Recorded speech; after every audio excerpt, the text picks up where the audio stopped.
Subscribe कीजिए महाविद्या साधक परिवार ऑफिशियल चैनल को, बेल आइकॉन को प्रेस कीजिए, ऑल ऑप्शन पर क्लिक कीजिए ताकि आने वाले वीडियोस की नोटिफिकेशन आपको मिलती रहे।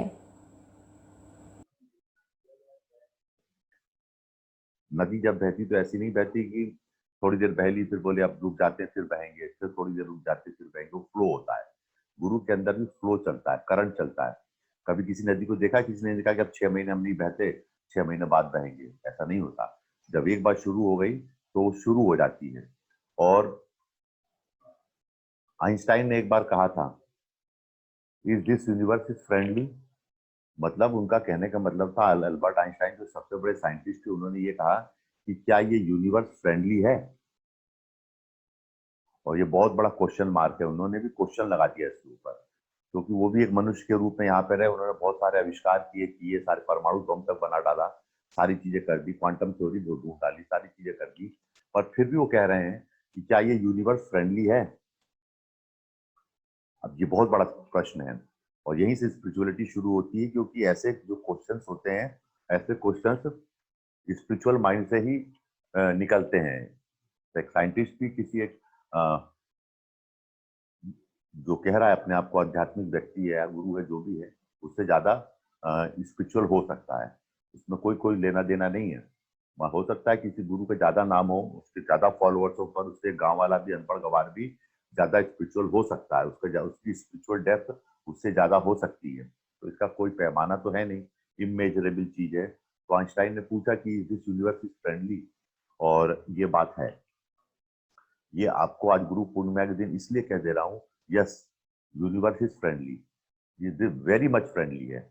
और अगर ये फ्रेंडली नहीं होता तो सदगुरु स्वामी निखिलेश्वर महाराज जी मुझे नहीं मिलते, या आप लोगों को नहीं मिलते, या माता जी को नहीं मिलते, या अनंत लोगों को नहीं मिलते। क्योंकि या अर्जुन को कृष्ण नहीं मिलते। फिर अर्जुन को सिर्फ जो अनफ्रेंडली लोग थे वही मिलके रह जाते। उनकी द्रौपदी मिलकर रह जाती, भीम मिलकर रह जाते, जो भी हो, उनके शकुनी मिलकर रह जाते, उनके और भी भाई भाई थे, धृतराष्ट्र और जो भी थे दुनिया भर के थे, वही अनफ्रेंडली लोग उनको मिलकर रह जाते। वो बिल्कुल मैत्रीपूर्ण भाव में रहते ही नहीं थे। पर उनको कष्ट मिले अर्जुन को, और अर्जुन को कष्ट मिले इसलिए हम कह सकते हैं कि ये पृथ्वी फ्रेंडली है, ये यूनिवर्स फ्रेंडली है। वरना तो अर्जुन का तो काम हो ही गया था पूरा। पूरा उनका क्रियाक्रम के लिए चिता भी सज चुकी थी उनकी, तो बस अब लेट जाओ इसके ऊपर जाके। पर ये यूनिवर्स फ्रेंडली है, इसलिए कष्ट मिले तो चिता पे तो वो नहीं लेटे, उनको बचा लिया। तो ऐसा ही शिष्यों के साथ भी होता है। गुरु मिलता है तो यूनिवर्स फ्रेंडली है, और गुरु मिलता है, और गुरु मिलता है तो सारी चीजें होती हैं। आदि गुरु शंकराचार्य जी को आचार्य गौरपाठ जी मिले गुरुकुल, तो उनके भी गुरु रहे हैं। तो और स्वामी विवेकानंद महाराज के लिए भी ये यूनिवर्स अनफ्रेंडली हो जाता, पक्का अनफ्रेंडली हो जाता, पर उनको रामकृष्ण परमहंस मिल गए। नहीं तो वो सिर्फ रामकृष्ण परमहंस के पास इसलिए गए थे कि बस उनका रोज एक ही बार जाके, पिछले 4-5 सालों से रामकृष्ण परमहंस का एक ही चीज के लिए दिमाग खाते थे कि गुरुजी मेरी एक छोटी सी नौकरी लगा दो, आपने आशीर्वाद से मेरी एक 200 रुपए, 5, उस जमाने में 150 रुपए बहुत बड़ी चीज होती थी, 25-50 रुपए की। तो सिर्फ रामकृष्ण परमहंस के पास 4 साल तक इसी जूते रगड़ते रहे कि मेरे को एक छोटी सी नौकरी दिला दो। सिर्फ वो कोई अध्यात्म के लिए नहीं गए थे। आप उनकी बायोग्राफी पढ़ लीजिए उठा के, कोई अध्यात्म करने गए ही नहीं थे उनके पास, परमहंस के पास। वो सिर्फ बार बार एक ही बात कहने जाते थे, मेरी आप तो सिद्ध पुरुष हैं, आप मुझ पर आशीर्वाद कृपा कर दो, मेरी छोटी सी एक सरकारी नौकरी लग जाए, मैं अपना उदर भरणम कर लूं, बस। इसी बात के लिए वो गए थे। अगर मान लो रामकृष्ण परमहंस उनकी नौकरी लगा देते तो, या लग जाती नौकरी, तो उनके आशीर्वाद से तो क्या होता, खत्म। विवेकानंद, फिर तो कोई तुम्हारा प्राइम मिनिस्टर भी विवेकानंद का नाम नहीं लेता, या कोई दुनिया में कोई नाम नहीं लेता। सिर्फ उनको एक नौकरी तो मांगने गए थे, और क्या मांगने गए थे, दिन भर जाके उनसे ही कहते थे मेरी एक नौकरी लगा दो, नौकरी लगा दो, नौकरी लगा दो। और परमहंस ने नौकरी तो उनकी नहीं लगाई, पर उनको जिस स्तर पर पहुंचाया, जिस स्थिति में पहुंचाया, एक फ्रेंडलीनेस थी। वो मांगने गया था नौकरी, और उसको ऐसी चीजें दे दी कि आज उसके राम परमहंस जो विवेकानंद ट्रस्ट वस्ट होगी, उसमें कम से कम 50 लाख लाख आदमी काम करता होगा। एक सड़ी सी नौकरी मांगने गए थे, और उन्होंने उनको कहां से कहां तक पहुंचा दिया। तो ये क्वेश्चंस उठते हैं, ये क्वेश्चंस अराइव करेंगे जीवन में। हर आदमी के जीवन में एक सब, हम सब जब त्रस्त हो जाते हैं, पीड़ित हो जाते हैं, तो पूछते हैं क्या ये पृथ्वी, अब बहुत सारे लोग तो समझ ही नहीं पाते, ये दिस यूनिवर्स इज फ्रेंडली। उसके लिए फ्रेंडली होने के लिए सबसे बड़ी बात होती है कि आप फ्रेंडली हो या नहीं हो। ये भी इसके साथ एक क्वेश्चन के साथ हर हर हर प्रश्न के अंदर उसका उत्तर छिपा होता है। उत्तर कहीं बाहर से नहीं आता, प्रश्न में से ही उत्तर का उद्गम होता है। उत्तर बाहर से नहीं आता है, पेड़ में से ही बीज निकलता है। आप ये कह लो बीज में से पेड़ निकलता है, दोनों बातें एक ही हैं। पर मैं कह रहा हूँ पेड़ में से बीज निकलता है, बीज में से भी पेड़ निकलता है, ये भी सही बात है। तो इनको दोनों को आप डिफ्रेंशिएट नहीं कर सकते। हर क्वेश्चन के अंदर से एक उत्तर निकलता ही निकलता है। आप फ्रेंडली हो, are you friendly, universe friendly. मैं पूछता हूँ आर यू होम फ्रेंडली। अरे चलो तुम अपने परिवार के फ्रेंडली हो, मैं इतना ही पूछ लेता हूँ। तो अब यूनिवर्स की बात भी हटा देता हूँ, मैं तो पूछा आप फैमिली फ्रेंडली हो। देखना पड़ेगा, आपको सोचना पड़ेगा। इसका उत्तर हाँ और ना में एकदम से नहीं देते। किसी भी चीज का उत्तर हाँ में ना दिया जाता है। गुरु कुछ प्रश्न करके छोड़ देता है और बहुत जल्दी उसके उसके निर्णय पे नहीं पहुंचता है। निर्णय पे आप पहुंचिए, आप अपने हृदय में झांक के देखिए, आप अपने चीज में झांक के देखिए, अपने हृदय में, अपनी आत्मा में, अंतर आत्मा में झांक के देखिए। बहुत छोटी सी बात है, सिर्फ इतनी सी बात है। मेरे को बहुत सारे मैंने कमेंट्स पढ़े, लोग कहते मेरी कुंडली जागृत कर दो, प्लीज मेरी कुंडली जागृत कर दो। मैं उनके कमेंट पढ़ता हूँ, क्या करो कुंडली जागृत कर। मैं आपको ये नहीं कह रहा कुंडली जागृत नहीं हुई, कुंडली जागृत। आप सबसे बड़ी बात, इतनी छोटी सी बात है, उस दिन आप संसार के सबसे पूर्ण पूर्ण व्यक्तित्व बन जाएंगे। सबसे, आज गुरु पूर्णिमा पूर्णता का दिन है। आज के दिन पे पूर्णिमा का मतलब पूरा चाल, फुल मून, पूरा मून निकलता है। कोई नहीं कटा हुआ थोड़ा सा दिख रहा है, एक कली दिख रहा है, थोड़ा सा गायब है, पूरा चंद्रमा दिखता है आज के दिन, गुरु पूर्णिमा के दिन। तो गुरु पूर्णिमा के दिन पूर्णता का दिन है। और उस पूर्णता के लिए ना तो आपको मंदिर में जाने की जरूरत है, ना किसी भी धर्म के यहाँ पे कुछ उससे कोई पूर्णता नहीं होती। आप जाइए, वो बात अलग है। पर जहाँ पूर्णता की बात आएगी, आपको बहुत लंबे श्लोक पढ़ने की जरूरत नहीं है, बहुत बड़ी आध्यात्मिक किताब पढ़ने की भी जरूरत नहीं है, बहुत सारी चीजों की जरूरत नहीं है। उसके लिए कुछ बेसिक चीजों की जरूरत है, जो साधक का बेस मजबूत होता है, कि साधक को सिर्फ अपने अंदर अपने आप का अवलोकन करना सीख ले। आज गुरु पूर्णिमा पे सिर्फ एक ही आप लोगों को राय है, एक ही सलाह है, एक ही आप लोगों से नम्र निवेदन है, एक ही आप लोगों से कहना है कि आत्म अवलोकन करना सीख ले, अपने अंदर उतरना सीख ले। मैं नहीं मानता कि कोई भी व्यक्ति झूठ बोल रहा है तो उसका हार्ट उसको नहीं बता रहा कि वो झूठ बोल रहा है। कितना भी बन ले वो आदमी, उसको मालूम है कि वो झूठ बोल रहा है। किसी और से पूछने की क्या जरूरत है। अगर वो आदमी स्वयं इस चीज को स्वीकार कर ले कि मैं झूठ बोल रहा हूँ, तो फिर कोर्ट की जरूरी नहीं है, गवाह पेश करने की जरूरत नहीं है, जजमेंट देने की जरूरत नहीं है, वकील की जरूरत नहीं, लंबा खींचने की जरूरत नहीं है। वो झूठ बोल रहा है, उस चीज को एक्सेप्ट कर ले कि हाँ मैं झूठ बोलता हूँ, मैं झूठ बोल रहा हूँ। एक्सेप्ट करना चाहिए आदमी को, मैं झूठ बोल रहा हूँ। और जब ये सबसे बड़ी वीरता है। अगर किसी से कोई भी आदमी, कोई मेरे पिताजी एक बात कहते थे, हर आदमी से गलती होती है। कोई आदमी ऐसा नहीं है, आप मुझसे भी गलती होगी, आपसे भी गलती होगी, सबसे गलती हुई है। कोई ना वर्तमान में ऐसा है, ना आज है, ना कैसा है, सबसे गलती होती है। गलती कोई भी आदमी, सबसे बड़े बड़े नेता मंत्री, सबसे साइंटिस्टों से भी गलती हो जाती है, सबसे गलती होती है। शिव बहुत सारी गलतियां तो भगवान लोगों से भी हो जाती है। ऐसा नहीं भगवान से गलती नहीं होती, इंद्र से गलती नहीं होती, इंद्र से भी गलती होती है, देव देवताओं से भी बहुत गलती होती है। तो आप तो मनुष्य हो, आपको कौन मना कर रहा है। पर सबसे बड़ी बात यह है कि गलती तो होती है, गलती तो होगी होगी, पर इसमें दो प्रक्रिया आती हैं। एक चीज है उदर भरणम, ये पेट, ये हम सबको, आपको पेट लगा हुआ है, और सारा जीवन और सारा खेल और सारा संसार सिर्फ इस पे चल रहा है, इस उदर भरणम पे, पेट के ऊपर चल रहा है। आप झूठ बोलते हो, आप चोरी करते हो, आप भ्रष्टाचार करते हो, आप ठगी करते हो, आप पाखंड करते हो, बहुत कुछ का आप ठग विद्या करते हो, काय के लिए करते हो। हम लोगों को दया आती है। कई बार मैं देखता हूँ कि हमारी स्पिरिचुअलिटी की लाइन में भी बहुत सारा ठग विद्या चलती है, बहुत सारी चीजें होती हैं, बहुत सारी नौटंकी चलती रहती है। पर मैं कभी किसी को कुछ नहीं कहता। क्यों नहीं कहता? इसका कारण है मैं कभी किसी को कॉपीराइट के लिए भी, मेरी पत्रिका में जिसको जो चोरी करना है करे, जो छापना है छापे, मैंने कभी कॉपीराइट नहीं, इसलिए नहीं किया क्योंकि आदमी को इतना लिबरल होना पड़ता है कि उदर भरण की क्रिया है। मेरे पिताजी ने एक बात कही थी, मेरी माँ ने भी ये बात कही थी, और इसको उन्होंने अपने जीवन भर निभाया कि अगर आपको कोई गलती कर दे तो उसकी पीठ पे एक मुक्का मार दो, मतलब उसको दंड दे सकते हो आप। किसी ने गलती की, मुक्का मार देने का मतलब मुक्का मार ही दो उसको, मतलब किसी ने गलती की तो आप उसकी पीठ पे एक मुक्का मार सकते हो, और उसके पेट पे लात मत मारो। उस व्यक्ति के पेट पे लात नहीं मारनी चाहिए। और इस बात को मैंने भी अपने गठान में बांध के रखा हुआ है कि संसार में तो बहुत गलतियां होती, सबसे गलती होती है, पर इसका मतलब थोड़ी किसी के पेट पे लात मार दो। इसीलिए अगर आप इस इतने लिबरल होके चलेंगे कि हम सबको पेट लगा हुआ है, और अरे कोई जल्लाद किसी को फांसी पे लटकाएगा क्या? कोई नहीं लटकाएगा। कोई जेलर किसी को जेल में ठूस के बंद करेगा क्या? कोई जज किसी को फांसी आजीवन कारावास सुनाएगा? सिर्फ पेट के लिए सुनाते हैं और बाकी सब कई सुनी बातें, सब बकवास बातें हैं। सिर्फ पेट के लिए होता है सारा काम।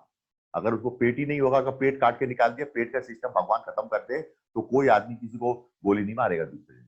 काय के लिए मारेगा? काय को कोई किसी को जेल में बंद करेगा? बोले मेरी से कोई दुश्मनी नहीं है, मैं इसको क्यों फांसी पे लटकाऊं? और पेट भरने के लिए आदमी को, इस पृथ्वी पे पेट भरने के लिए आदमी को सब प्रपंच करने पड़े हैं। पहले भी करना पड़ा है, आज भी करना पड़ा है। इस गाली क्यों खाता है आदमी? अपने बॉस की गाली क्यों खाता है? तो पेट के लिए खाता है, वरना कोई गाली खाता है क्या किसी से? कभी गाली नहीं खाएगा वो आदमी। तो उदर भरणम की प्रक्रिया है, इस प्रक्रिया को डिटेल में समझ के रखना चाहिए कि ये प्रक्रिया है और ये स्पिरिचुअलिटी है कि हाँ, आपको ये समझना पड़े गलती सबसे होती है, होने दो, जो होता है जैसा होता है वैसा होने दो। और उसको बहुत ज्यादा दंड थोड़ा बहुत दे दिया, कर कुरा के छोड़ दिया, पर वो चीजें नहीं करनी चाहिए। यहीं से ट्रू स्पिरिचुअल माइंड का उदय होता है, यहीं से। गलती तो सभी से हुई है। मैंने कहा ना कि ये यूनिवर्स तभी फ्रेंडली हो सकता है जब आपको आपको ऐसे व्यक्तित्व की प्राप्ति हो जाए, ऐसे जीवन में प्राप्ति हो जाए, तो आपका जीवन धन्य है। यही श्री विद्या है कि अगर आपको ऐसा नहीं मिलता तो आपका जीवन नरक है। वो गुरु के रूप में फ्रेंड मिले, किसी रूप में मिले, पत्नी के रूप में मिले, परिवार के बाप के रूप में मिले, माँ के रूप में मिले, कहीं भी मिले, कोई भी व्यक्ति जो आपका रियल फ्रेंड है, जो आपके साथ फ्रेंडली एक नेचर के साथ पूरा होल लाइफ निभा सकता है, आपके लिए कर सकता है, अनकंडीशनली कर सकता है, वही आदमी वास्तव में फ्रेंडली है। उसको गाना गाने की या इसको कुछ भी चीज कहने की जरूरत नहीं है कि हमको ऐसा है तो वैसा है तो ये है तो वो है। और गुरु कौन है? आपने गुरु की 1 करोड़ परिभाषाएं बता दी। पार ब्रह्म परमेश्वर है, ये है, वो है, हमको तार देगा, उद्धार देगा। गुरु सिर्फ वही है जिसमें ये क्षमता है कि वो किसी भी व्यक्ति में से बेस्ट को प्रोड्यूस कर सके। Out of a person he will get the best. अगर आप किसी ऐसे व्यक्ति से टकरा जाते हो जो आपके अंदर से वर्स्ट निकाल दे, तो आप जेल चले जाते हो। आप किसी ऐसे व्यक्ति से चला जाए जो आपके मस्तिष्क में सब चीजें है, सारी चीजें, वो आपको अपने साथ चोरी कराने ले जाए, डकैती कराने ले जाए, शराब बिकवाने ले जाए, कुछ और भी क्रिमिनल काम करवाने ले जाए, वो आपके अंदर से वर्स्ट को निकाल रहा है। जो सबसे निम्नतम चीज है वो आपके अंदर से निकाल रहा है। जब वो निम्नतम चीज आपके अंदर से निकालेगा तो आपका तो काम होना पक्का है। वो आपको कर्जे में फंसा दे, कहीं जाके ठग विद्या में उलझा दे, आपको नकली रजिस्ट्री से जमीन बिकवा दे, कुछ भी दुनिया भर के प्रपंच होते हैं। तो वो क्यों होते हैं कि 99% लोग एक आदमी के अंदर से वर्स्ट निकालते हैं, सबसे खराब क्या निकाला जा सकता है वो निकालते हैं। और जो गुरु होता है, जो गुरु के पास अगर कोई गधा भी आ जाए तो उसके अंदर से बेस्ट प्रोड्यूस करने की क्षमता होनी चाहिए। इसके अंदर से हम बेस्ट क्या निकाल सकते हैं? हम क्या, ये मनुष्य की तो छोड़ो, अगर आपको पत्थर के पहाड़ मिल गए तो उस पत्थर के पहाड़ में से बेस्ट आप क्या निकाल सकते हो? उसको कैसे बेस्ट निकाल सकते हो? वो सब। अब अर्जुन क्या था? कुछ भी नहीं था। कृष्ण ने उसके अंदर से बेस्ट परफॉर्मेंस निकाला है। वो क्या बेस्ट परफॉर्मेंस, क्या परफॉर्मेंस करता वो? हर 2-2 मिनट में तो धनुष ऊपर करता था, नीचे करता था, ऊपर करता था, नीचे करता था। वो तो कुछ भी उल्टी सीधी हरकतें करता था। एक बार उठाता था तीर, फिर नीचे रख देता, फिर उठाता था, फिर नीचे रख देता था। उससे उसके अंदर से बेस्ट निकालने की क्षमता कृष्ण में थी। इसके अंदर से मैं बेस्ट कैसे निकालूं, द बेस्ट। तो उन्होंने उसके अंदर से, जिसे कहते हैं नर श्रेष्ठ बनाया उसको, तो उसके अंदर से बेस्ट निकाला, क्रीम निकाल ली उसके अंदर से कि ये इसमें ये क्रीम अर्जुन की, ये अभी ये करना है तेरे को, ये करना, बेस्ट निकाला। ये कहाँ होता है? आपको ये चीज इसलिए भी समझनी पड़ेगी। गुरु गुरु छोड़ो, आप अपने बच्चों में से बेस्ट निकाल सकते हो। आप वर्स्ट निकाल के रख दोगे, ये रोज बच्चों की कंप्लेंट करना शुरू कर दोगे, ये पढ़ता नहीं है, मोबाइल देखता है, ऐसा करता है, इससे बात करता है, वो करता है, ये करता है, उनको सबके सामने अपराधी बना के खड़ा कर दोगे और तुमको बहुत खुशी होगी, सब लोग डांटेंगे। तो आपने अपने बच्चे में से वर्स्ट निकाला, बेस्ट तो नहीं निकाला ना। पर आप चाहो तो उस बच्चे में से बेस्ट भी इवोल्यूशन कर सकते हो, आप बेस्ट भी निकाल सकते हो उसमें से। आप अपनी पत्नी से में से भी बेस्ट निकाल सकते हो। और नहीं तो दारू पी के मारपीट करोगे तो वो भी बेचारी थाने में जाके रिपोर्ट तो करेगी एक दिन तुम्हारी। तो आप उसमें तो वर्स्ट निकाल रहे हो, या आप उसमें से कुछ निकाल ही नहीं रहे हो, एकदम निकम्मे हो गए हो, इतने थर्ड क्लास हो गए हो कि वो एज इट इज पड़ा तेल की, जैसे कहते हैं ना, सरसों पड़ी हुई है उसको आप पेर ही नहीं रहे हो। आपने चक्की में दिया तो तेल कहाँ से निकलेगा? घर में कपड़े में बांध के सरसों के बीज रख दो तो उसमें तेल निकल आएगा? उसको आपको उसमें से निकालना पड़ेगा, क्या उसमें से क्या निकालते हो, क्या नहीं निकालते हो, आपके अंदर कैपेबिलिटी है कि नहीं है। एक ये बेसिक सिद्धांत है, ये आपको अपने हाथ में से बेस्ट, आपको उसको और जो वर्स्ट निकालते हैं वो इंटेलिजेंस को हरा देते हैं। आपके हाथ का एक इंटेलिजेंस है, ये आपकी बॉडी है, आपकी हाथ में एक हाथ का, ऐसा नहीं कि इंटेलिजेंस सिर्फ ब्रेन में ही होता है, हाथ में भी इंटेलिजेंस होगा। अब आप क्या करो, रोज इस पे उठा के डंबल करना शुरू कर दो, ऐसे ऐसे मशीन खींचना शुरू कर दो, 500 किलो का वजन उठाना शुरू कर दो, तो जो इसका इंटेलिजेंस है, इस हाथ का इंटेलिजेंस है, वो धीरे धीरे आपका खत्म हो जाएगा, क्योंकि आपने उसको इतना कंप्रेस कर दिया, इतना प्रेस कर दिया, एक लेवल तक तो आपका साथ देगा, थोड़े दिनों बाद वो हाथ बैठ जाएगा। जैसे बहुत सारे साधु लोग ऐसे हाथ उठा के तपस्या करते रहते हैं, तो अब हाथ का इंटेलिजेंस तो है कि ऐसा मूवमेंट सब कुछ कर सकता है। अब आपने उसका इंटेलिजेंस को हटा दिया, हाथ को सीधा हाथ करके तपस्या कर रहे हो, और 10 साल 15 साल हाथ को ऐसे रखोगे तो सीधा थोड़ी होगा हाथ, फिर ऐसे कैसे ही रहेगा सारी जिंदगी, ऐसे ही हाथ नहीं घूमते रहना। तो आपने उसको जो हाथ का इंटेलिजेंस है, उसके इंटेलिजेंस को समझा ही नहीं। अगर आप उसके हाथ के इंटेलिजेंस को समझ लेते और उसके इंटेलिजेंस के साथ अगर आप काम करते तो आपका हाथ खराब ही नहीं होता, कभी खराब नहीं होता आपका हाथ। तो शरीर के प्रत्येक ऑर्गन में, प्रत्येक, आपको बता दूं, हर पत्थर में इंटेलिजेंस है। मात्रा कम ज्यादा हो सकती है, उसका मैं विषय नहीं कह रहा, हर रत्न में इंटेलिजेंस है। अब मैं कभी कभी आपसे कहता हूँ आप ये रत्न पहन लो, अब आपने कहा रत्न पहनना है, किसी ने कहानी छाप दी रत्न पहनने का बकवास है, तो पत्थर से कुछ होता ही नहीं है, तो आपने उसके इंटेलिजेंस को ही लगा दिया। The entire universe is meditating, पूरा यूनिवर्स मेडिटेट कर रहा है, और आपने उसके लिए इसमें तो कुछ है ही नहीं, ये तो पत्थर है, बेकार है, फेंको इसको उठा के। जब आपने उसके इंटेलिजेंस को ही नकार दिया और आप अपने अपनी इंटेलिजेंस को समझ रहे हो, खत्म हो गया खेल, फिर तो कुछ नहीं बचा। आपने कोई भी चीज रखी, उसके अंदर इंटेलिजेंस है, वो उसके इंटेलिजेंस को आपको समझना पड़ेगा कि इसका, नदी का अपना एक इंटेलिजेंस है। अगर आप नदी के इंटेलिजेंस को समझ गए और उससे कोइंसिडेंस कर लिया आपने, आप कभी नदी में नहीं डूबोगे। और अगर आप नदी के इंटेलिजेंस को ओवर पावर करने की कोशिश करोगे, तो बड़े से बड़े तैराक नदी में डूब के मर जाते हैं। वो सोचते नदी मूर्ख है, नदी में कोई इंटेलिजेंस है ही नहीं, हम ही तैराक है, हम ही इधर से डुबकी मारेंगे, उधर से निकल ही आएंगे, और वो नदी में कूद जाते हैं, और 99% अच्छे तैराकी डूब के मरते, क्योंकि आपने उसके इंटेलिजेंस को नहीं माना। और इंटेलिजेंस एक दिन में नहीं होता है, छोटे बच्चे में भी इंटेलिजेंस है, इतना जबरदस्त इंटेलिजेंस है कि पूछने वाली बात नहीं। अब आप सोचो, आप उम्र में बड़े हो तो छोटे बच्चे में तो इंटेलिजेंस है ही नहीं, ये आपकी सोच है, आपका परसेप्शन है, आप कुछ भी सोच सकते हो, कुछ भी कह सकते हो, पर ऐसा नहीं है। उसमें इंटेलिजेंस है, उसके अंदर चीजें हैं, और गुरु का काम यही होता है। आप लोग भी मेरे पास आते हो, मुझसे मिलते हो, मुझसे बातचीत करते हो, तो मेरा एक ही उद्देश्य रहता है, आपके अंदर से बेस्ट निकालना। द बेस्ट, क्या आपके अंदर से मैं जो बेस्ट है वही मैं निकालूंगा, और जो कचरा है, जो बुरी चीजें हैं, जो फालतू की बातें, उसको बहा दूंगा मैं यार, उसको निकालने की जरूरत क्या है, वो खत्म कर दूंगा, उसको हटा दिया जाएगा, उसमें उसकी कोई जरूरत नहीं है उसमें। तो जो गुरु है, आपको ये विद्याएं सीखनी पड़ेंगी, ये विद्या, यही विद्या, यही भुवनेश्वरी है, और क्या भुवनेश्वरी है, आपको ये विद्या सीखनी पड़ेगी। आपके पास आर्मी है, आप आर्मी में से बेस्ट निकल, आप कितनी भी बड़ी आर्मी खरीद लो, दुर्योधन की आर्मी बहुत बड़ी आर्मी थी, इतनी बड़ी आर्मी थी, उसमें महारथी थे, पर उसकी आर्मी हार गई, वो पिट गया, और छोटी सी आर्मी जीत गई। क्यों? क्योंकि आर्मी में से बेस्ट निकालने की कैपेबिलिटी कृष्ण में थी। आधी सेना थी, जब लड़ाई हो रही थी, तो जो पांडवों की सेना थी, वो संख्या बल में आधी सेना थी। इजराइल की आर्मी बहुत छोटी आर्मी है, इजराइल की आर्मी तो वर्ल्ड में सबसे बहुत छोटी आर्मी, कोई बहुत ज्यादा वहां पे थोड़ी, वहां पे तो हर किसी को आर्मी की ट्रेनिंग दे देते हैं, पर वो अपनी आर्मी में से बेस्ट निकालना चाहते हैं, इसलिए वर्ल्ड में कोई भी उनसे नहीं उलझता। और आज तक कभी इजराइल कभी नहीं हारा। एक ही ऐसी कंट्री है, अमेरिका भी हारा, वियतनाम में अमेरिका हार गया है, चाइना तो हर जगह हारता है, उसको तो हारने की आदत है। पाकिस्तान की तो बात ही नहीं करता मैं, उन मुस्लिम कंट्री में तो बात ही नहीं करता, बात ही बेकार करना है उनकी बात करना। पाकिस्तान हार गया है, रशिया अफगानिस्तान में हार गया, भाग गया रशिया अफगानिस्तान छोड़ के। ये अभी 80s की बात बता रहा हूँ मैं आपको, 80s में रशिया अफगानिस्तान में हार गया था, और वियतनाम में अमेरिका हार गया, अमेरिकन आर्मी हार गई, पर इजरायली आर्मी कहीं नहीं हारी आज तक।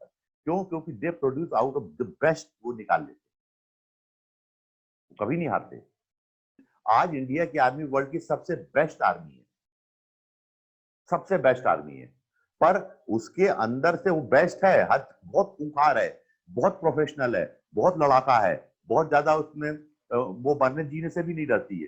पर सबसे बड़ी बात, दिक्कत की बात ये है कि उसमें से बेस्ट निकालने वाला कोई बैठा है कि नहीं बैठा है। ऐसा नहीं तो दिक्कत हो जाएगी। अगर आपको आर्मी में से बेस्ट नहीं निकाल सकते तो हार ही जाएगी। लाल बहादुर शास्त्री जी को बेस्ट निकालना आता था 1965 में, इंदिरा जी को बेस्ट निकालना आता था 1971 में। तो आर्मी में से बेस्ट निकाल कोई बहुत, जब उसमें आर्मी कोई बहुत बड़ी आर्मी नहीं थी या कोई बहुत एडवांस मिलिट्री थी, कुछ नहीं था, पर बेस्ट निकालने की क्षमता थी। आप लोगों को गुरु पूर्णिमा यही कहना चाहता हूं कि आप लोगों के पास इतनी चीजें हैं, मैंने इतनी पत्रिकाएं लिखी हैं, इतने मंत्र दिए हैं, इतने सारे पूजन अनुष्ठान कराए हैं, इतना सारा आपको समय दिया है, इतना सारा आपके साथ बैठा हूं, हर चीज की है, पर आप उसमें से बेस्ट क्यों नहीं निकाल लेते? आप मुझसे अभी भी पूछते रहते हो, अभी भी तुम लोग ऐसे ही चलते रहते हो। आपको उसमें से द बेस्ट निकाल लो ना।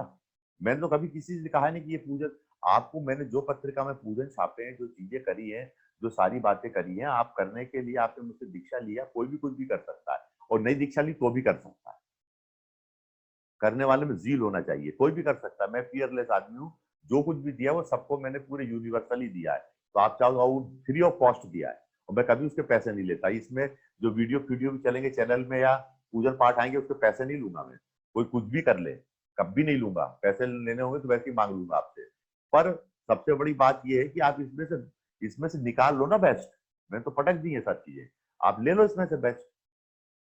आपको ये करना पड़ेगा, एक पत्नी को पति में से बेस्ट निकालना पड़ेगा, तभी उसका गृहस्थी जीवन चल सकता है। एक पति को पत्नी में से बेस्ट निकालना पड़ेगा, पति पत्नी को मिलकर बच्चों में से तो बेस्ट निकालना पड़ेगा, तभी कुछ हो पाएगा। और बच्चों को भी माँ बाप में से तो बेस्ट निकालना पड़ेगा। ये आपको करना पड़ेगा। ये हर जगह, हर स्थिति में, आपको दोस्ती दोस्ती में से तो बेस्ट निकालना पड़ेगा, बिल्कुल निकालना पड़ेगा आपको। और मैं भी निकालता हूँ, मैं यही करता हूँ, कुछ नहीं करता, द बेस्ट ही प्रोड्यूस करता हूँ। और क्यों, आपने मुझे समय दिया है तो मैं आपको इसमें द बेस्ट जो मेरे वर्ड्स हैं वही दूंगा मैं आपको। मैं तो बहुत सारी बातें कह सकता हूँ, बहुत सारी बातें हो सकती हैं, पर मैं जो आपसे बातें कह रहा हूँ वो एक एक अल्टीमेट बात इसलिए कह रहा हूँ कि आपको द बेस्ट निकालना पड़ेगा, और इसकी आपको प्रैक्टिस और हैबिट डालनी पड़ेगी कि हमको द बेस्ट कैसे निकालना है। अब कैसे निकलेगा, क्यों निकलेगा, कब निकलेगा, घड़ी मूड, वो सब छोड़ो, वो सब बेकार की बातें हैं, वो सब टाइम कंज्यूमिंग है सब। What is time? टाइम क्या है? एक बच्चा साल में 10-15 पेपर होते होंगे बच्चों के, हो सकता है 2-4 आगे पीछे, क्षमा करें, मुझे इतना ध्यान नहीं। 10-15 पेपर देता होगा बच्चा, क्या करता है? 3 घंटे का एक पेपर होता होगा, लगा लो 15 या 45, कितने 45 घंटे उसको पेपर देना है ना। अगर 15 सब्जेक्ट भी हैं और 3 घंटे का भी पेपर है, 15 या 45, मात्र 365 दिन में 45 घंटे उसको पेपर देना है, उसको एग्जाम देना है। वो 45 घंटे का खेल है पूरा, और 365 दिन तो प्रिपरेशन में जाता है। 365 डेज जो है, 45 घंटे लगा दो, तो जो भी 360, 62, 63 दिन बचे वो तो प्रिपरेशन में जाते हैं। प्रिपरेशन इज जो है टाइम ईटर, एक डायनासोर है जो कि टाइम को किल करता है, टाइम को खा जाता है। आपको डॉक्टर के पास कितनी देर बिठाएगा? आपको डॉक्टर के पास, आप अगर डॉक्टर के पास जाओगे, 5 मिनट 10 मिनट बिठाएगा, फटाफट आपका देखिएगा, पर्चा लिख के बोलेगा गोली दवाई खा लेना, जाओ यहाँ से। कितनी देर का? ये कोई भी doctor, classified doctor 10-15 minute, 10 minute ज्यादा नहीं देता, 10 मिनट पर्चा बांध के आपको भेज देता है। पर आपको उससे मिलने के लिए 3 घंटे लग जाते हैं। ये यहाँ पे टाइम जो खर्च है, 3 घंटे उससे मिलने के लग गए, और 3-4 दिन बाद उसकी दवाई असर करना शुरू करती है। तो वो, और ये एक्चुअल टाइम तो 10 मिनट है, पर ये जो इधर का टाइम निकल गया, इधर का टाइम। अरे शादी के फेरे कितनी देर में होते भाई? कितनी देर की शादी होती है? 2 घंटे में शादी हो जाती है। अगर पंडित जी शादी कराएंगे, घंटा जितनी भी वो ताम झाम करेंगे, 1-1.5 घंटे 2 घंटे में शादी हो जाएगी। मेरा खींचते रहे तो लंबी बात है, मैं कुछ नहीं कह सकता उस पर, वो उनकी मर्जी है। मुश्किल से शादी 1 घंटे का खेल है। उसके बाद तो शादी, और उससे तैयारी उसकी 6 साल पहले से चलती है, और शादी तो चलती है 20-50 साल चलेगी शादी। तो इधर 6 साल 8 साल से तैयारी चली, इधर 50 साल तक शादी चल रही है। और खेल कितना है, मेन जो सेंटर वो 1 घंटे का है। 1 घंटे के बाद तो कुछ होना ही नहीं है, तो हो गया तो हो गया, खत्म बात। उससे ज्यादा कुछ नहीं होता, यही लाइफ है। इससे ज्यादा लाइफ में कुछ भी नहीं है। लाइफ में जो क्रीम पीरियड है, जो एसेंस पीरियड है, गुरु के पास जो टाइम है वो इतना ही है। 18 दिन महाभारत का युद्ध चला था, 18 दिन। मात्र 18 दिन। उसमें से रात में तो युद्ध करते ही नहीं थे वो लोग। सूर्यास्त से सूर्य उदय होने के बाद युद्ध होता था, सूर्यास्त के बाद युद्ध बंद हो जाता। बीच में एक आध दिन गड़बड़ सड़बड़ की हो तो मैं नहीं कह सकता, नियम तोड़े हो तो वो करे होंगे, पर उनका 18 दिन में सारा खेल हो गया। कितने सब सब कुछ हो गया 18 दिन में। और क्या होता है उसके बाद? तो सब तैयारी उसकी कब से चल रही थी, और उसके इफेक्ट भी कई कई हजार वर्ष तक आए, इम्पैक्ट आए कई। महाभारत के बाद ही तो बुद्धिस्ट और जैनिज्म आया। क्यों आया? क्योंकि इतने लोग मर गए थे महाभारत के युद्ध में, इतने लोग मर गए, पुरुष बचे ही नहीं थे समाज में। अनाचार फैल गया, स्त्री ज्यादा हो गई थी, पुरुषों की संख्या खत्म हो गई थी। तो एक व्याभिचार, उसका साइड इफेक्ट ये हुआ महाभारत युद्ध का कि पूरे आर्यावर्त में पुरुष खत्म हो गए। मतलब 10 स्त्रियों पे 2 पुरुष बचे। इतने लड़ लड़के मर गए, सब मर गए। और उसका नाम था महाभारत। सब ने आपस में लड़ लड़के सब मर गए। बच्चे 15 साल से लेके 50 साल 60 साल तक जिनमें ताकत थी, सब लड़ लड़के मर गए वहां पे कुरुक्षेत्र के मैदान में। ऊपर पहुंचे थे 5 पांडव बच्चे, और 10 स्त्रियां, उन पे 2 पुरुष। तो समाज में भारी अनाचार फैल गया, भारी चीजें गड़बड़ हो गई। तब उस समय कृष्ण ने तो वहां कह दिया धर्म के लिए युद्ध किया जाएगा, कह गए, सब करा दिया, हो गया, चलो मैं उसको कोई एनालाइज करने नहीं बैठा हूं। पर उसके बाद उसके साइड इफेक्ट तो आए ना। उस समय समाज ने फिर रियलाइज किया, जो स्पिरिचुअलिटी आई, उस स्पिरिचुअलिटी में रिफाइनमेंट हुआ, उसे रियलाइज किया यार अहिंसा परमो धर्म। हिंसा से तो बहुत नुकसान हो गया, ये सब सब गड़बड़ सड़बड़ फैल गई, पूरी समाज ही खत्म हो रहा है, कोलैप्स हो गया। तो बुद्ध आए और महावीर आए, और जितने भी बुद्ध और महावीर के फॉलोअर्स बने वो सब योद्धा लोग थे, जो लड़ लड़ के मरना मरना या मारना जानते थे। जो योद्धा कम्युनिटी है, हर हर जगह अलग अलग रूप में जानी जाती है, वो उन्होंने बुद्ध और महावीर को फॉलो किया। वो सबसे पहले तलवार उन्हीं से रखवाई गई, हथियार अस्त्र शस्त्र रखवाए गए। उनसे बोला गया बहुत मारकाट हो गई, अब रखो और आप इस लाइन पे चलो। इसलिए समाज की कभी आलोचना नहीं करनी चाहिए, कभी स्थिति परिस्थिति की आलोचना नहीं। समाज के अंदर एक सबसे बड़ी बात है, समाज के अंदर एक अपनी सेल्फ पावर है। मैं कभी समाज की आलोचना नहीं करता, और समाज को भला बुरा भी नहीं कहता। क्यों? कि समाज के अंदर एक अपने आप सेल्फ पावर है। वो सेल्फ पावर अपने आप समाज को समय समय पे परिवर्तित करती है।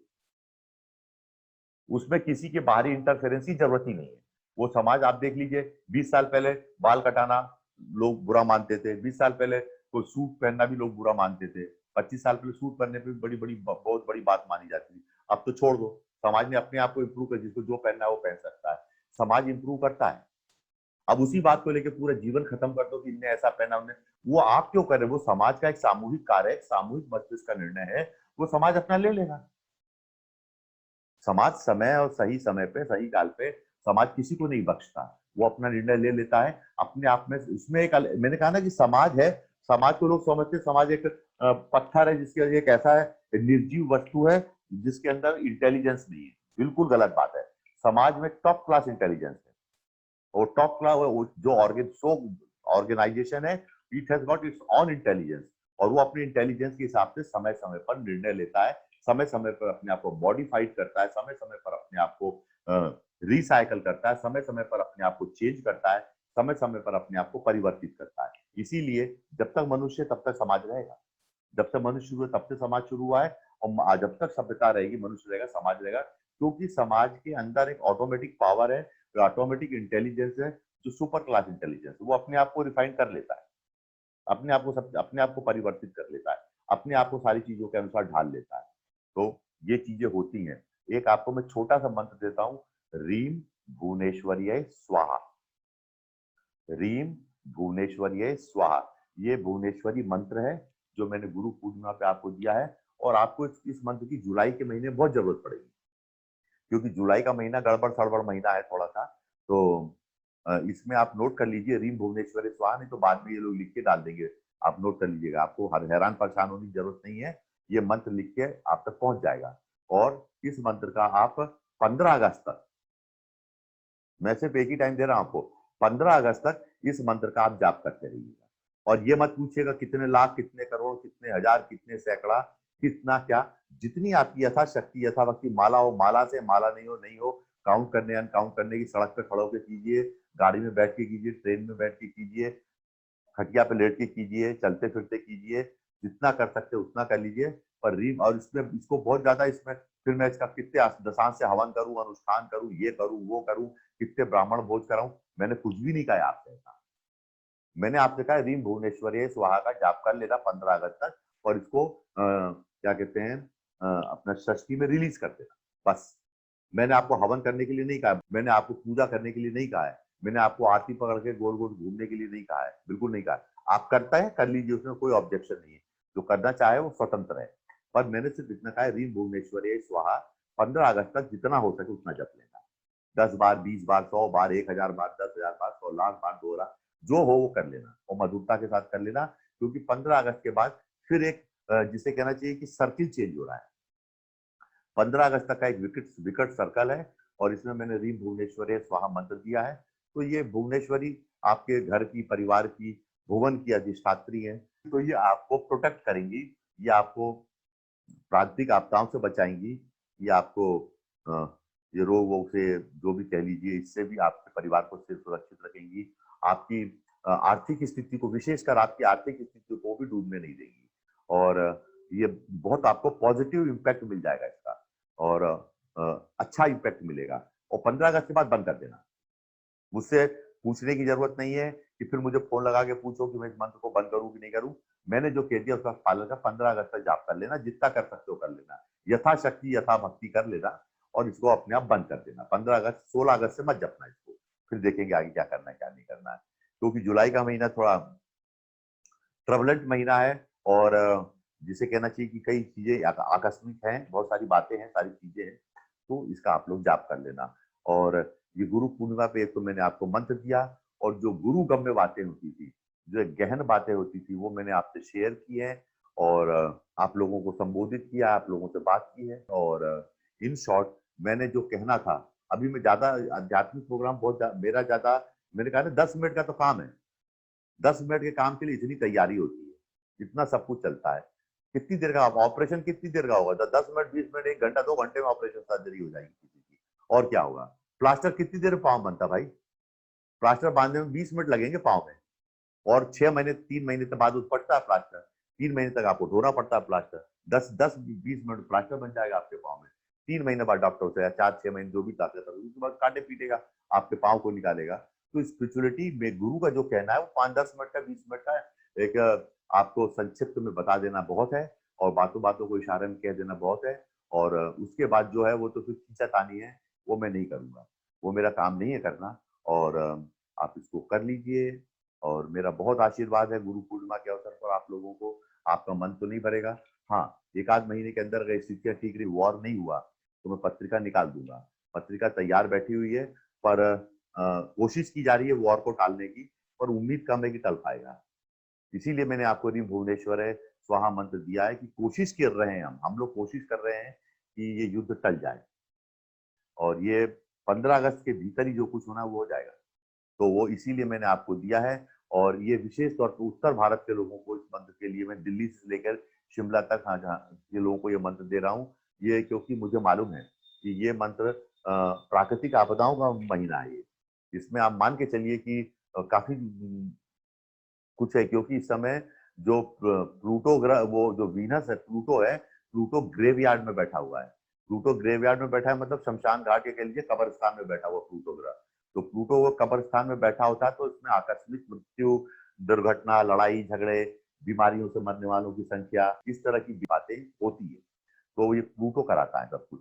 तो प्लूटो इस समय ग्रेवयार्ड में बैठ गया है, तो ग्रेवयार्ड में बैठने के कारण बहुत सारी स्थितियां हैं, और इसीलिए मैंने आपको ये मंत्र दिया है। और मैं बार बार रिपीट कर रहा हूँ, उत्तर भारत के लिए ज्यादा जरूरी है। उत्तर भारत को इस समय थोड़ा सा संयम रखना चाहिए। और मैंने कहा कि वो तो प्राकृतिक आपदा तो टल भी जाएंगी, पर जो सबसे बड़ा क्रिटिकल पॉइंट वो है, जो दिक्कत की बात है, जो 99.9% हिमालयाज में दिक्कत है इस समय, और उसके भी कुछ शैव तंत्र के हिसाब से कुछ कारण है, कुछ शैव विज्ञान, और जिसे कहना चाहिए कि भगवान शिव के हिसाब से कुछ गड़बड़ चल रही है अभी, तो तांडव है, पर उसके रिजल्ट इंडिया के लिए फेवरेबल है। वो दोनों स्थिति में इंडिया के लिए फेवरेबल रहेंगे। जो 99.9% है, उसमें तो इंडिया का सुपर फेवर है। अगर वो इंडिया उतर जाता है, तो इंडिया वर्ल्ड पावर बनकर उभरेगा इसमें। और अगर नहीं उतरता है तो भी ठीक है, वो भी इंडिया के लिए फेवरेबल है। वॉर कोई बहुत अच्छी बात तो है नहीं, पर 99.9% सम प्रॉब्लम इज देयर। ठीक है, वो सारी बातें हैं, और अध्यात्म में इसको बहुत ज्यादा खींचना नहीं चाहता, पर कभी कभी त्रिकाल दर्शन भी गुरु दे देता है। गुरु का काम होता है 360 डिग्री पे बात करना, हर सभी आयाम को छू के संस्पर्शित करके निकल जाना।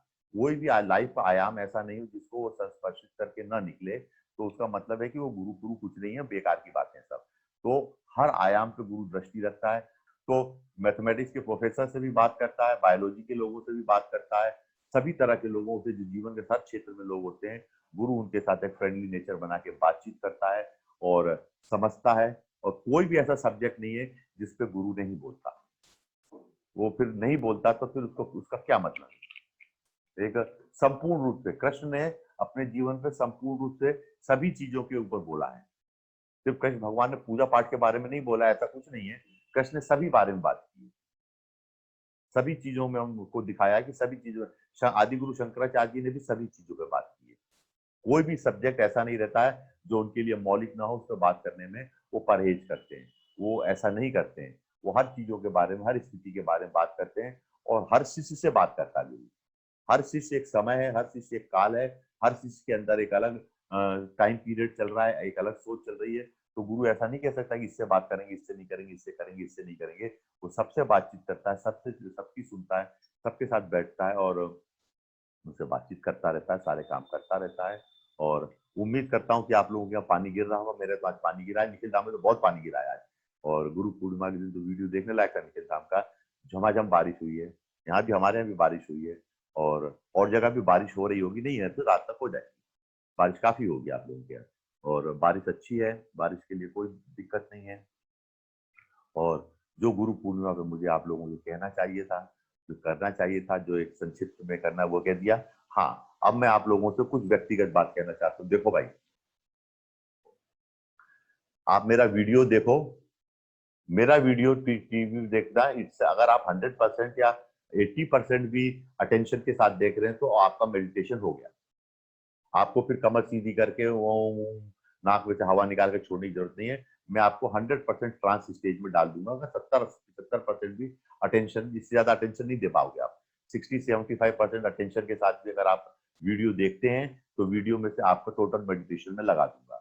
वो मेडिटेशन 8 घंटे का भी हो सकता है, 5-10 मिनट का, 15 मिनट का, 20 मिनट का। और मेडिटेशन के बारे में एक बात और सोच लीजिए, मेडिटेशन कोई कमरे में बैठ के करने की क्रिया नहीं है। मेडिटेशन तो सड़क पे चलते चलते भी होता रहता है। मेडिटेटिव माइंड, मेडिटेशन में ब्रेकअप नहीं है। वो आप चल रहे हो, मैं तो चलते चलते भी लग जाता है ध्यान, बैठे बैठे भी लग जाता है, घूमते घूमते भी लग जाता है, बाथरूम में जाते तो वहां नहाते समय वैसे कैसे ऑटोमेटिक मेडिटेशन हो ही जाएगा। कुछ क्षण तो भगवान ने ऐसे बनाए जिसमें ऑटोमेटिक मेडिटेशन हो ही जाता है, और मेडिटेशन आ जाता है आपके अंदर। मेडिटेशन चलते फिरते, घूमते फिरते, कैसे भी आ सकता है, कहीं भी आ सकता है, गाड़ी ड्राइव करते समय भी आ सकता है, कोई प्रॉब्लम नहीं होता। वो मैकेनिस्टिक प्रोसेस नहीं है, वो मशीन नहीं है कि मशीन एक अलग चीज है और मेडिटेशन एक अलग चीज है। मशीन में दिक्कत है क्योंकि एरर है, और मेडिटेशन इज एररलेस। आपको दो चीजें बता दूं, दोनों में बहुत जमीन आसमान का फर्क है। आप कितना भी अच्छा लैपटॉप ले आइए, मोबाइल ले आइए, कुछ भी खरीद लाइए, टीवी ले आइए, घड़ी ले आइए, दुनिया की कोई भी मशीन ले आइए, उसमें एरर आता ही है। इन द ह्यूमन बीइंग के अंदर itself is an error. Mind में एरर है। अगर माइंड के अंदर एरर है तो माइंड से जो भी चीज बनेगी उसमें एरर आ जाएगा अपने आप। आप कुछ भी कर लो, कुछ भी बना डालो, आप तो नई नई सृष्टि कर डालो भाई, विश्वामित्र के समान, उसमें भी एरर आ जाएगा, पक्का एरर आएगा। अगर ऐसा नहीं होता तो इतने सारे खंडहरे पड़े होते क्या? एक से एक महल, एक से एक बड़े बड़े किले बने बैठे रहते हैं, उसमें बैठे रहते हैं। वो बनाए तो बड़े धूमधाम से गए थे, पर उनमें एरर आ जाता है। तो वॉट एवर इज मैन्युफैक्चर्ड, जो भी मैन्युफैक्चर्ड की गई चीजें हैं, जो कोई भी दवाई देख लो उसमें एरर है ही। तो ये बात आपको समझनी चाहिए कि ह्यूमन ब्रेन से जो भी चीज का निर्माण होगा, क्योंकि ह्यूमन ब्रेन में basically is full of error, उसमें बहुत एरर है। इसलिए जो भी चीज होगी, आपकी जो भी रिलेशनशिप होंगी, आपके जो भी सो कॉल्ड चीजें होंगी, आपका जो भी मैन्युफैक्चरिंग होगी, आपका जो भी होगा, कुछ भी कर लो आप, उसमें एरर आ जाएगा।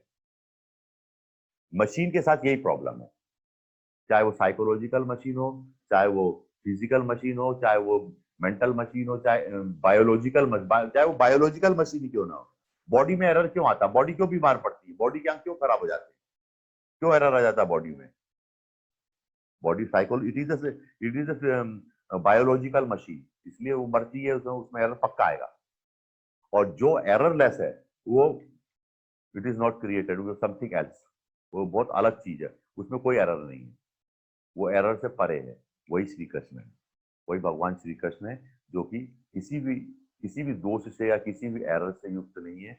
वही सदगुरु स्वामी निखिलेश्वर महाराज है, परम तत्व है, यही परम तत्व की व्याख्या है, उसमें कोई एरर फैरर नहीं है, वो अपने एरर से ऊपर उठा हुआ है। तो जब उसमें एरर नहीं है तो वो चीज वही पूजनीय है, वही पवित्र है।